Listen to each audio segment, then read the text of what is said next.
Bueno, en primer lugar, presentar a José Antonio Frías, es doctor en documentación por la Universidad Complutense de Madrid, profesor titular de la Universidad de Salamanca en el Departamento de Biblioteconomía y Documentación, y sus principales líneas de investigación en la actualidad son la aplicación de las metodologías de investigación en información y documentación, la comunicación científica y el acceso abierto a la información. Es coordinador del Máster en Sistemas de Información Digital y subdirector del Centro de Estudios de la Mujer de la Universidad de Salamanca.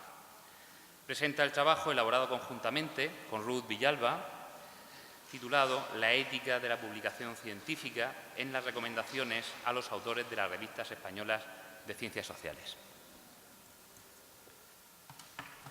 Bien, muchas gracias. Como acaba de comentar el moderador, este trabajo lo he realizado junto con Ruth Villalba del Monte, que se encuentra también presente aquí en la sala. Ella es la archivera del Consejo Económico y Social, fue alumna en Salamanca y actualmente está haciendo el doctorado también en la Universidad de Salamanca. Bien, lo primero que tengo que pedir son disculpas por esta primera diapositiva, que como ven no se corresponde con la presentación, pero nos pidieron la presentación para tenerla cargada y anoche me di cuenta que se había colado esta diapositiva porque habíamos utilizado la plantilla para preparar la presentación. No vamos a analizar las revistas de ciencia de la información, sino vamos a hablar de las revistas españolas de ciencias sociales.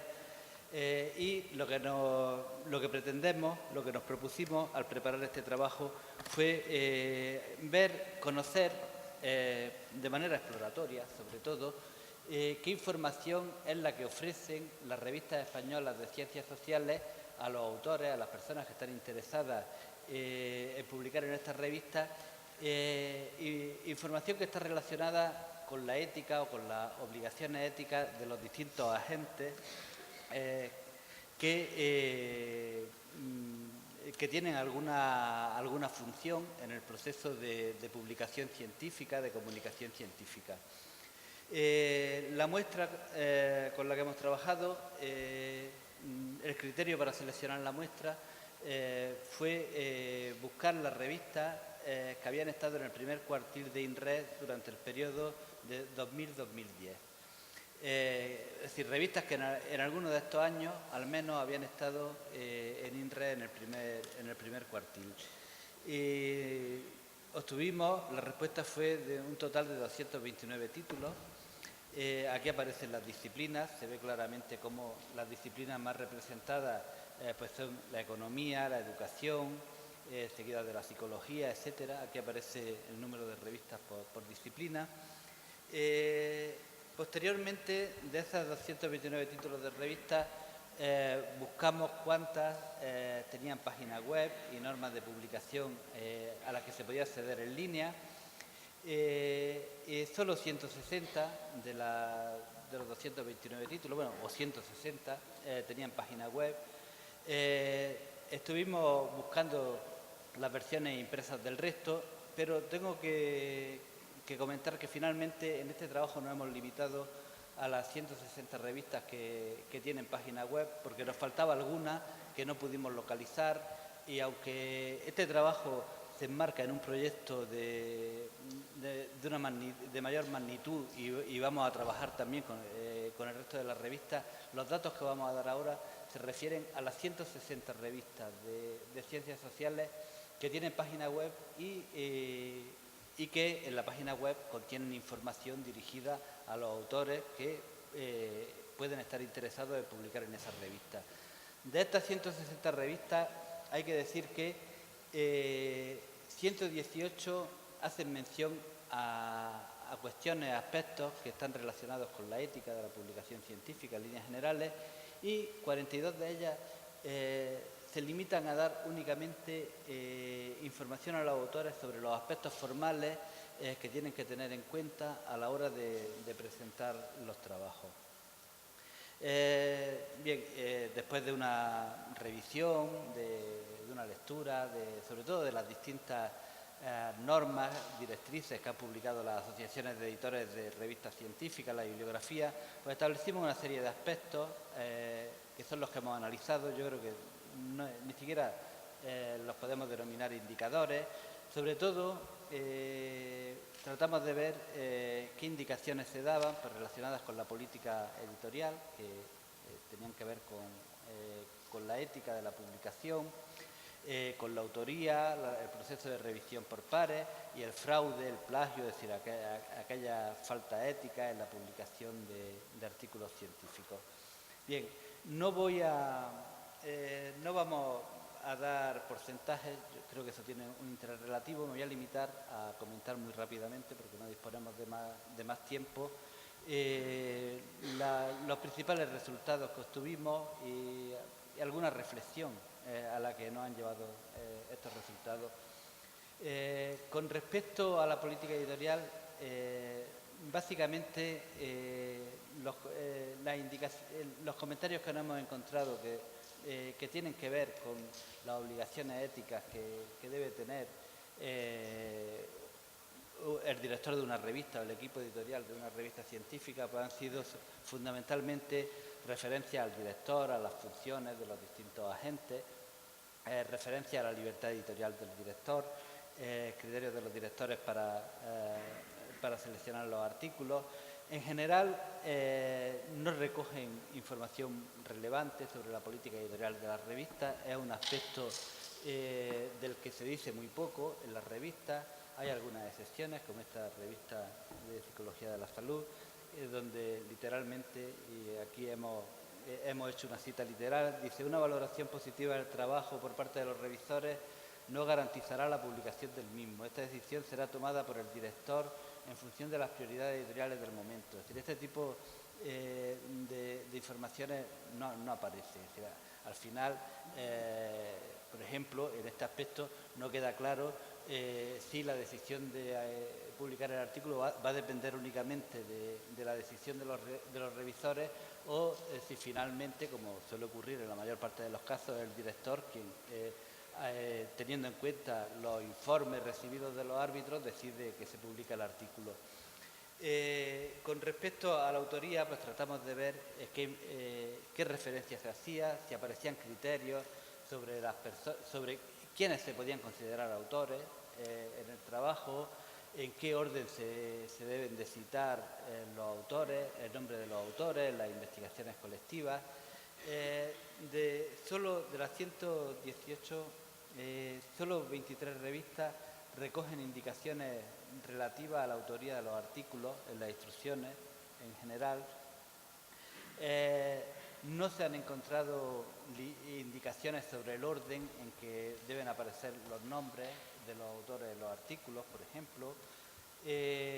Sí que hay algunas revistas que requieren la autorización de todos los autores del artículo. Algunas, por ejemplo, EduTech, literalmente dice que se debe enviar a la redacción una carta firmada por todos los autores a modo de declaración de responsabilidad en la autoría, de veracidad de la información y originalidad del trabajo. Hay algunas otras que lo que exigen es el registro obligatorio de todos los autores del artículo para su envío, por ejemplo, Política y Sociedad, la Revista Española de Ciencia Política. En cuanto a la autoría intelectual, pues hay 10 revistas que sí recogen indicaciones sobre quiénes pueden considerarse autores de los artículos, un porcentaje bajo. Hay algunas revistas, muy pocas, que limitan el número de autores por artículo, o al menos lo recomiendan, sobre todo para tratar de combatir la inflación artificial de la autoría, entre ellas el Profesional de la Información, que lo limita a 3 autores, la revista de psicodidáctica, que habla de 5 autores por artículo. En cuanto a la revisión por pares, bien, aquí habría que decir que es el aspecto del que no hemos encontrado más información en las instrucciones a los autores de las revistas de ciencias sociales. Básicamente tratamos de ver qué información aparecía sobre los criterios para elegir a los revisores, a quienes se enviará el artículo, las garantías del proceso de revisión, el anonimato, los derechos de autor, el tipo de revisión que se va a llevar a cabo, si es una revisión de doble ciego, abierta, etc. Como ya he dicho, 109 de las 118 revistas hablan y declaran que tienen un sistema de evaluación por pares. 65 de ellas mencionan de manera explícita un sistema de revisión de doble ciego. La información sobre el proceso de revisión es muy desigual. Algunas pues dan información sobre los criterios para la elección de los expertos, también dan información sobre cuándo se va a recurrir a especialistas externos, cuándo se van a pedir terceras revisiones, cómo se va a tomar la decisión final, etcétera.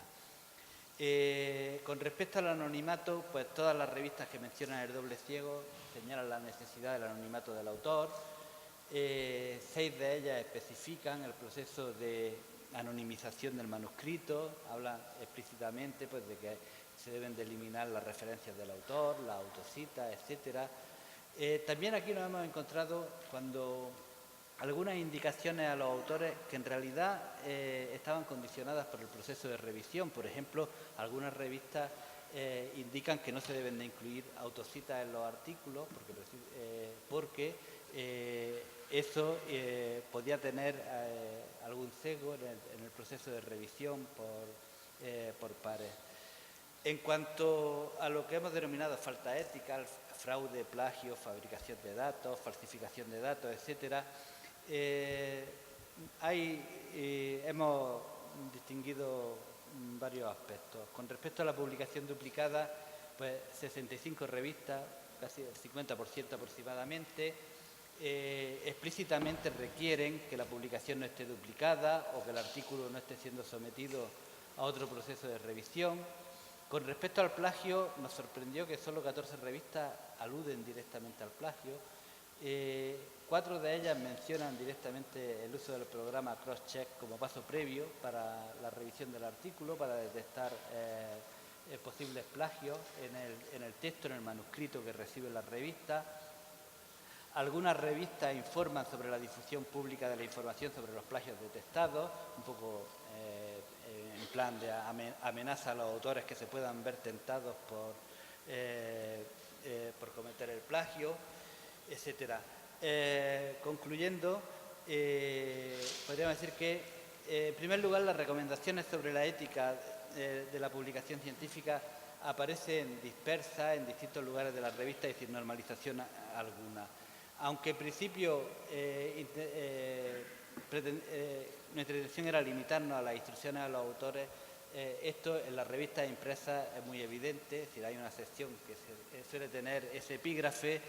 En las revistas, en la web, su presencia es muy irregular, aunque la mayor parte de ellas utilizan el OJS. Algunas tienen una página web diferenciada, donde aparecen las informaciones estructuradas de distintas maneras, y tratamos de ver toda la información que podíamos extraer de los sitios web relacionada o dirigida a los autores de los artículos. Apenas se hace referencia a la autoría intelectual y a la originalidad de los trabajos. Sin embargo, la información sobre el proceso de revisión está más generalizada y, sobre todo, se insiste mucho en que se garantiza el anonimato del proceso de selección. Nosotros pensamos que esto se debe fundamentalmente a que el prestigio o incluso a veces la selección o la evaluación externa de la revista para ser incluida en una base de datos, sobre todo descansa mucho en la garantía del proceso de revisión.